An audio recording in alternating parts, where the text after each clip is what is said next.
bicara pergantian ketua MK, ada yang ngelobi protes. Bicara soal pencalonan, itu mandat konstitusional. Hashtag dibahas dalam pendekatan konstitusional, boleh, saya juga sepakat. Tapi ketika setengah isi konstitusi itu diinjak-injak, itu nggak ada yang mau bicara. Nah, saya tahu bahwa ini eranya era informasi dan era media, kampanye. Ya, tapi ya mbok, kalau kata orang Jawa bilang ya mbok, tega-teganya isinya dikosongin. Ya kan? Jadi beli brandnya aja semua. Yang mau beli kontennya siapa? Kalau ada perdebatan bahwa 2030 Indonesia bubar, saya tuh khawatir ya. Bukan 2030, jangan-jangan hari ini kita udah bubar sebagai bangsa. Coba Anda ingat lagi, bangsa dan negara beda. Lihat konvensi Montevideo, soal bagaimana negara itu harus berdiri. Ada batas negara, ada wilayah, ada rakyatnya. Seperti itu aja, nggak susah. Karena komunitas internasional juga nggak bisa bikin ukuran yang rigid, karena itu sesuai kebutuhan masing-masing. Dijawabnya lewat konstitusi. Jadi kalau cuma sekedar bahwa kita punya lambang negara, kita berpemilu, kita harus punya presiden, insya Allah kita ini negara. Tapi tujuan negara udah nggak ada. Jadi nggak perlu nunggu 2030. Bahwa analisa-analisa yang tadi misalnya di Joint Chief yang ke-17 Amerika itu sebutkan, itu udah banyak memang. Gitu. Itu sudah banyak disebutkan dengan cara-cara yang berbeda. Nah, ini persoalan-persoalan yang menurut saya harusnya bapak-bapak sekalian, ibu juga, saya mohon dengan segala hormat, saya dan teman-teman saya nggak capek ngurusin persoalan masyarakat. Ada orang dipidanain gara-gara beli tanah, terus rumahnya belum, beli rumahnya belum dibayar.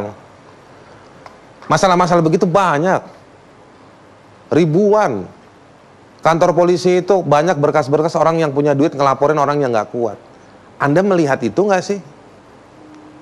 Kalau Anda memelihara hanya masalah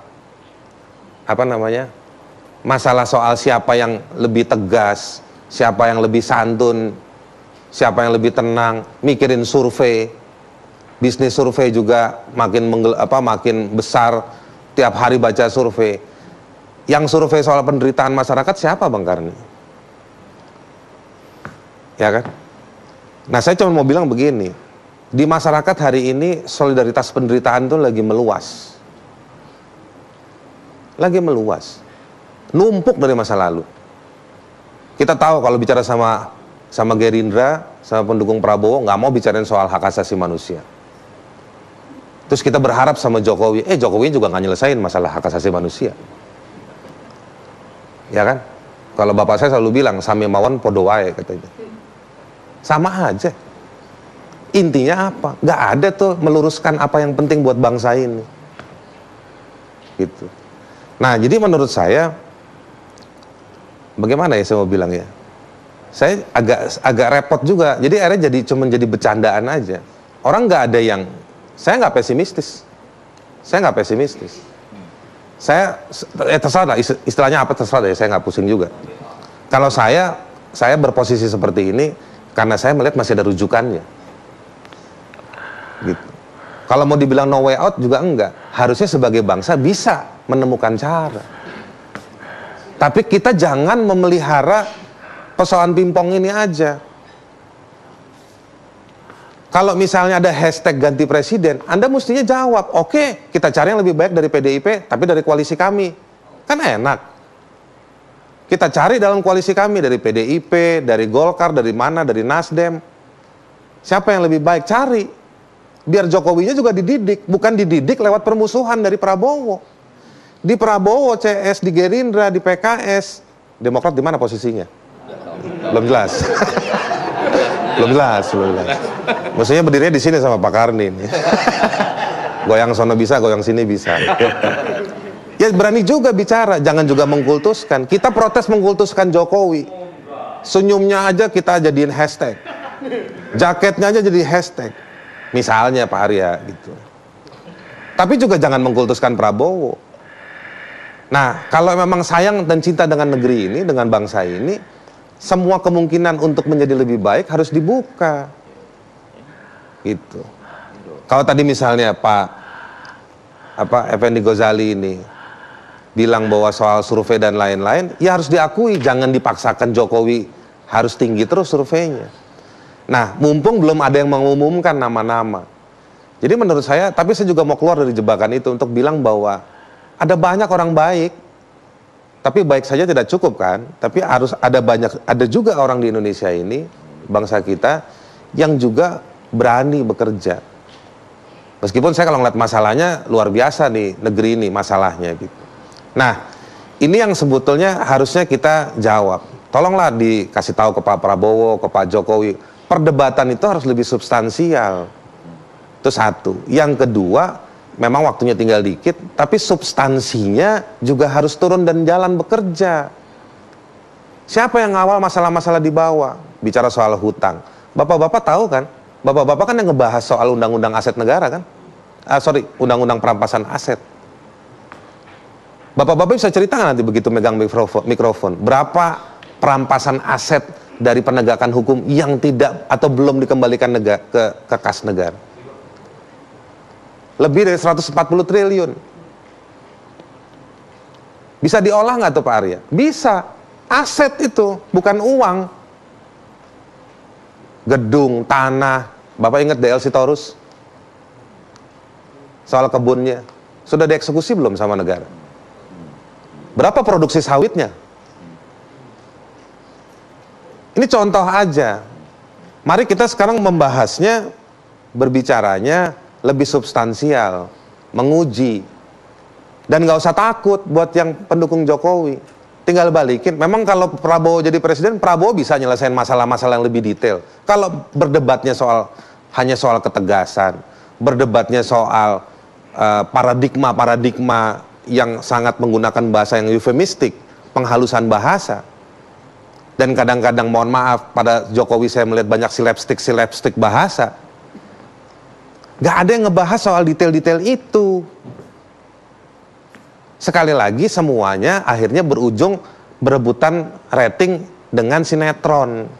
Ini kan sinetron semua. Kalau buku tadi yang dikutip Prabowo itu misalnya fiksi dengan rujukan-rujukan data ilmiah, dibahasakan dengan cara bahasa bento, Soeharto diganti bento. Kalau ini fiksi-fiksi tanpa referensi. Kalau pilot dibilang mengawang-awang, tapi itulah space-nya pilot. Dia memang tugasnya terbang. Tapi kalau fiksi tanpa referensi, dia out of nowhere. Nah, sampai di situ sebetulnya bukan bangsa, bukan para petinggi, tapi rakyat yang sudah di depan mata melihat sebenarnya republik ini tidak ada gunanya buat mereka. Iya. Begitu. Bukan pendukung partai rakyat. Bukan rakyat yang mendukung partai. Saya bicara rakyat yang dimenderitakan, yang pensiunnya tidak dibayar, yang BPJS-nya dipotong. Ya kan? Bagaimana Anda pikirkan bagaimana menjemput mereka, Pak Arya? Yang ibu-ibu anaknya dibunuh, ditembak 20 tahun lalu. Yang berjuang bersama Ferry. Kalau Ferry menuntut adanya penuntasan pelanggaran HAM, itu bukan karena Ferry anggota partai, itu karena dia memang hutang sejarah. Republik ini ketika bicara demokrasi, hutang sama orang-orang, anak-anak muda yang dibunuh pada 20 tahun lalu. Orang yang dibakar hidup-hidup 20 tahun lalu. Bagaimana kita menyelesaikannya? Sekali lagi saya kutip, saya pernah berdebat sama Fadlizon 4 tahun lalu ketika mau pemilu. Tapi hari ini kan kita lihat masalah pelanggaran HAM itu bukan cuma masalahnya Gerindra yang tidak mau diutak-atik isu itu, tapi masalah partai hari ini dan penguasanya juga nggak mau menyelesaikan masalah itu. Dan buat Demokrat dikit, termasuk Demokrat juga nggak mau nyelesain. Ya kan, gitu. Nah, sekali lagi saya mau menutup. Tim Mencari Fakta itu dibentuk zaman Presiden SBY. Betul. Tapi nggak tuntas juga. Ya karena memang harus ada yang ujungnya nama Hendro Priyono nggak didorong diperiksa di polisian, ya kan, gitu. Nah, tapi saya mau bilang begini, sudahlah nggak usah berdebat. Pada ujungnya kalau mau kembali pada persoalan rakyat, ujungnya rakyat itu nunggu negara. Kalau ngomongin negara, jangan lempar-lemparan hutang sana lebih besar, hutang kami lebih kecil, dan lain-lain. Namanya teori negara, teori continuity. Emang kalau Jokowi jadi presiden pindah lapak? Pindah wilayah? Tidak. Size of this country tetap sama. Jumlah pulaunya tetap sama. Yang bisa mengurangi pulau, itu bukan presiden, tapi air laut. Air laut.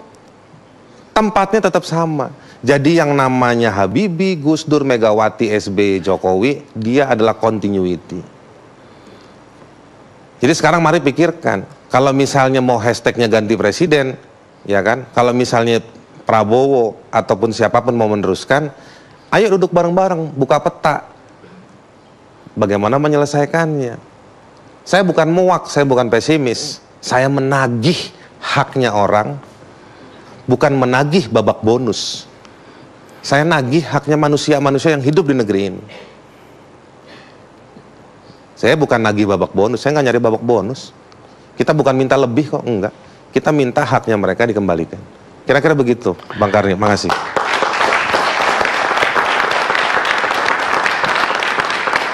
Saya mau jawab Aris kalimat pendek. Karena yang dia minta hampa untuk dicapai. Kenapa? Karena politik itu akan menentukan siapa nanti yang akan memiliki kekuasaan, bukan yang memiliki kebenaran. Paul Krugman, ekonom Amerika. Kita rehat sejenak.